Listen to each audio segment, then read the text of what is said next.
Hoy quiero compartir una reflexión sobre el apóstol Judas, sobre este personaje polémico, por así decirlo. Eh, Todas las predicaciones o enseñanzas que he escuchado de Judas lo cogen y lo hacen picadillo, lo hacen tablilla, como decimos aquí en Cuba. Y no es que yo quiera defender a este personaje, simplemente voy a hacer una reflexión, un estudio, porque lo que quiero es sacar la enseñanza de su vida, de su historia, para que nosotros hoy no sigamos su ejemplo ni sus pisadas. Y el tema de esta reflexión es la traición de Judas. Cuando el corazón se vende antes que un beso. En otra palabra, ese beso con el que Judas entregó al maestro no fue algo espontáneo, no fue algo que surgió de golpe. Por detrás de ese beso ya había habido maquinación. Por detrás de ese beso ya había habido una planificación. Había una intención. Recordemos que ya Judas había consultado con los líderes del templo. Y ese fue el plan maestro de Satanás a través de Judas. Para que ustedes vean, al que yo le dé un beso, ese es el hombre. Ese es el terrorista. Arréstenlo. Entonces decir que aparentemente este beso, simple y llanamente, fue la antesala de lo que ya, de ese golpe de estado que ya Judas había fraguado y había preparado contra el maestro. Judas, recuerden que Judas fue de los que discípulos que vieron cualquier cantidad de manifestaciones del poder de Dios. Judas vio la liberación del endemoniado ganadero. Judas vio la transformación de los panes y de los peces. Judas estaba en la barca cuando se estaba hundiendo y él vio y fue testigo ocular, visible. Lo escuchó, lo experimentó. Cuando Jesús le dijo al mar, enmudece a las olas, hagan bonanza. Judas fue testigo de cualquier cantidad de milagros y portentos. Entonces, sigo diciendo que las experiencias de lo sobrenatural no son garantía de salvación. Vuelvo y te repito, las experiencias de lo sobrenatural no son garantía de salvación, porque este Judas del que estamos hablando fue llamado por Cristo personalmente, pero nunca llegó a ser transformado. Y lo que me enseña el Espíritu de Dios a través de la palabra, que podemos ser llamados, pero aún podemos quedarnos y morirnos sin ser transformados. Y viene a mi memoria el pasaje de Abraham con su sobrino Lot, aquel muchacho que Abraham sacó de Ur de los Caldeos y lo llevó con él. Aquel Lot también pudo ver allí, fue testigo de cómo Dios estableció una relación con Abraham. Abraham logra sacar a Lot del mundo, pero Lot nunca sacó al mundo de su corazón. Entonces, el conocimiento, los títulos, las experiencias espirituales no son evidencia de que haya transformación en nuestros corazones. Poner mi seguridad de salvación en un milagro, en una señal, en una manifestación de poder, de gloria y de unción, sería la ignorancia más grande de un creyente. Recuerden al pueblo de Israel cuando salió de Egipto. Él vio allí, ellos fueron testigos de las 10 plagas. Ellos fueron testigos de cómo el ángel de la muerte no tocó a ninguno de los israelitas. Ellos fueron testigos de cómo Dios allí tocó el corazón de los egipcios y los despojó de su riqueza. Vieron el mar rojo, vieron la codorniz, vieron los portentos de Dios, la columna de nube por el día y la columna de fuego por la noche. Pero aún así, una generación completa de los que salieron de Egipto, de los que fueron testigos oculares y visibles, palpables, de todo ese portento de lo sobrenatural, no entraron a la tierra prometida. Entonces, vuelvo y te repito por tercera vez, lo sobrenatural no es seguridad ni es garantía de que tú y yo seamos salvos. El problema de Judas no comenzó con un beso. Ya eso estaba en su corazón. Según la tradición judía y muchos historiadores judíos, Judas sufrió una decepción. Judas era del partido de los celotes, era de los que odiaba al imperio romano. Y ellos nunca tuvieron una visión de Jesús como el Mesías, Ellos nunca vieron a Cristo como libertador que venía a liberarlo, no del imperio de Roma, sino del imperio y del reino de Satanás. El Mesías, Jesús, venía a establecer un gobierno, un reino espiritual. Ellos no lograron discernir eso todo el tiempo de su peregrinaje con Jesús, y según se dice, esto es especulación, de que una de las causas por las que Judas hizo lo que hizo fue porque se decepcionó o algo parecido. Vuelvo y repito, esto no es doctrina, esto es especulación.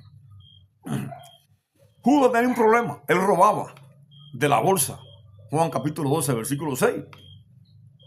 Recuerden cuando aquella mujer de allí, un frasco de alabastro que costaba 300 denarios, y cuando aquella mujer toma aquel frasco de alabastro y lo rompe y lo desparrama allí como un acto profético del ungimiento del maestro, Judas fue uno, junto con los 12, de los que protestaron. Pero lo dice bien claro el pasaje. Judas no lo dijo porque realmente se interesaba por los pobres, sino que él lo dijo porque ya él sustraía, robaba de la tesorería. Entonces, dice la Biblia, lo que me da a entender esto es que Judas amó más el dinero que al maestro.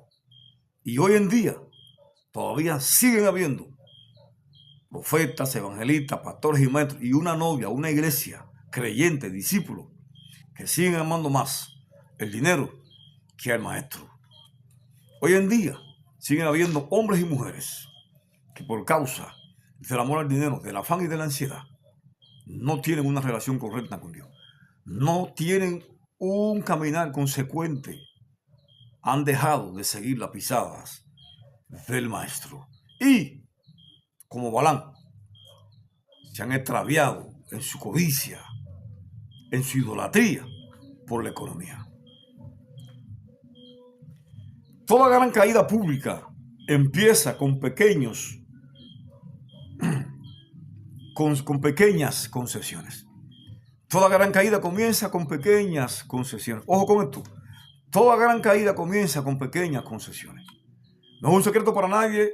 El año pasado y lo que va, el año antepasado y el año pasado, nos estuvimos enterando de la caída de grandes hombres de Dios. Hombres reconocidos, hombres que los seguían millones de personas.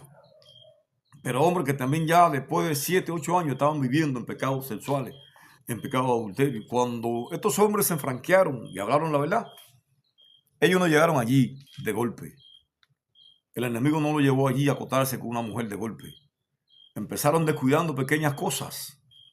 Como dice el libro, las pequeñas zorras acaban con la viña. Entonces Judas no decidió entregar a Jesús de golpe. Judas comenzó a dejarle muchas puertas abiertas al enemigo. Y cuando Satanás, si tú le dejas la puerta abierta al diablo, él entra y de barata acaba con toda tu casa. Recordemos la experiencia, lo que dice la Biblia sobre aquel demonio que sale y se va por lugares secos, buscando dónde reposar.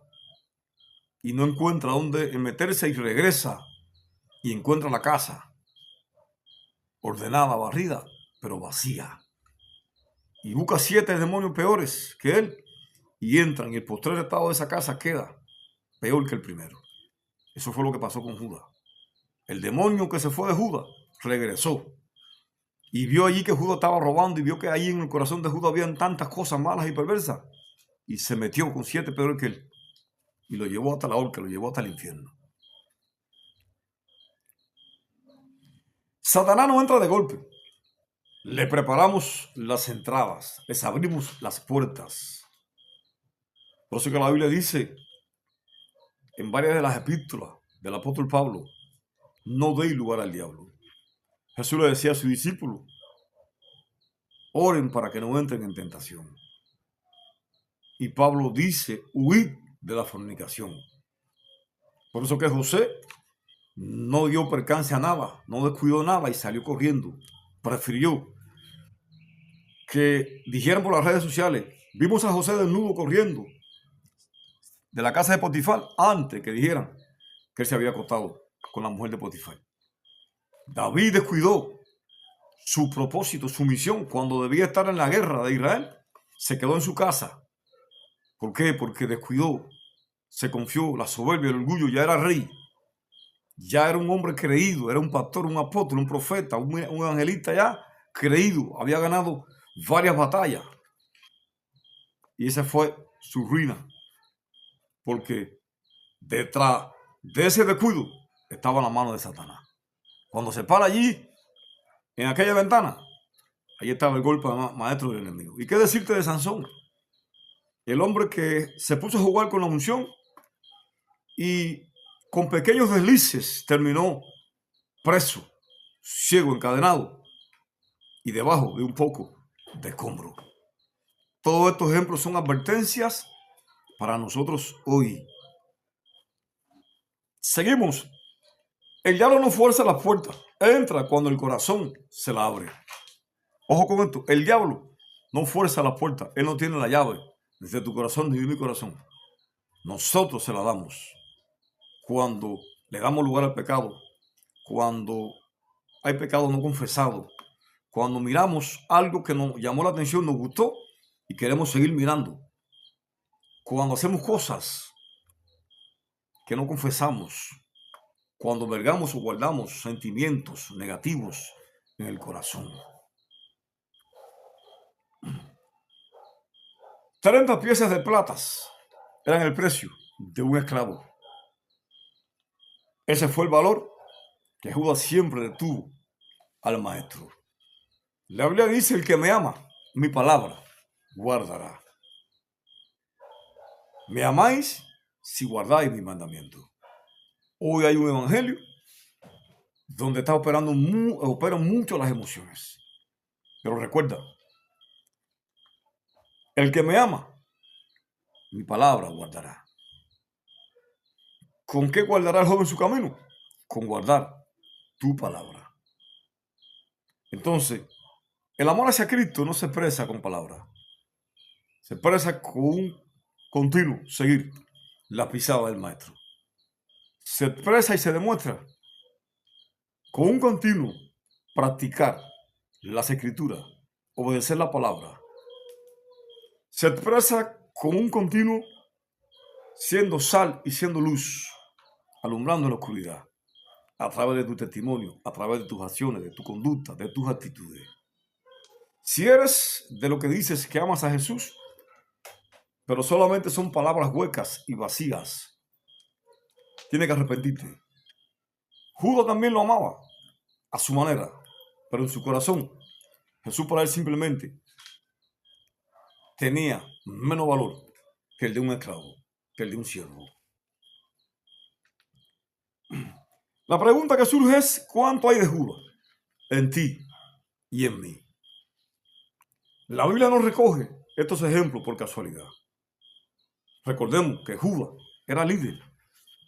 Y me llama la atención que en estos días he estado meditando y predicando y compartiendo con algunas personas 3 frases que tienen que ver con el liderazgo de la iglesia. Porque indiscutiblemente Satanás está arremetiendo contra el liderazgo de la iglesia, contra los hombres y mujeres de visión, contra los hombres y mujeres que cuando el pueblo se cansa y se queda en el desierto, ellos son los encargados de, a través del poder del Espíritu Santo, levantar el pueblo y volverlo a hacer caminar. No por gusto Satanás atacó a José, a David, a Sansón, a tantos hombres de Dios. Mateo capítulo 26, versículo 58, la Biblia dice que Pedro seguía a Jesús de lejos y Pedro era líder de la iglesia. Ya Pedro estaba pronosticado como el futuro líder de la iglesia naciente. Pero ese futuro líder, el Espíritu Santo nos revela que seguía a Jesús de lejos. En Marcos 12:34 también hay una frase donde Jesús le hace una advertencia a un maestro, a un doctor de la ley, que también era líder, hombre eminente en Israel. No está lejos del reino, pero tampoco estaba dentro. Y en Hechos 26, 28, el rey Agripa le dice a Pablo: por cuanto... Disculpe que me entró una llamada y tuve que atenderla. Y decía que Judas era un tipo de liderazgo de la iglesia y hay fuertes advertencias de parte de Jesús al liderazgo de la iglesia. Le puse el ejemplo de Pedro, que seguía a Jesús de lejos. Le puse el ejemplo del maestro, el doctor de la ley, hombre de preeminencia en Israel. pero al cual Jesús le da una advertencia y le dice, no está lejos del reino. ¿Por qué? Porque el hombre sabía, conocía el mandamiento de amar a Jehová tu Dios con todo tu corazón y al prójimo como a uno mismo, pero él no lo ponía en práctica, no lo obedecía, no lo cumplía. Y termino con el ejemplo del rey Agripa, al cual Pablo allí le estaba administrando las buenas nuevas, y él le dijo a Pablo allí, por poco me persuades a ser cristiano. No es casualidad de que estas tres advertencias fuertísimas aparezcan para Pedro, para un maestro de la ley y para un rey. Esto tiene una enseñanza profética y reveladora para nosotros hoy. El liderazgo de la iglesia, Satanás lo está zarandeando, lo está sacudiendo. Muchos son los líderes que a nivel mundial están cayendo, hombres y mujeres de Dios que nunca pensaríamos que iban a caer. Lo triste del caso no es que están cayendo de golpe, es que cuando se analizan las caídas de estos hombres y mujeres, ya llevaban 10, 12, 8, 9 años cayendo en esos pecados sexuales. Y es el pecado sexual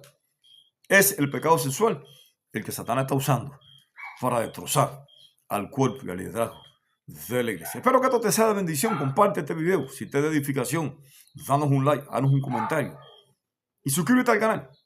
Gracias y paz, shalom. Bendiciones.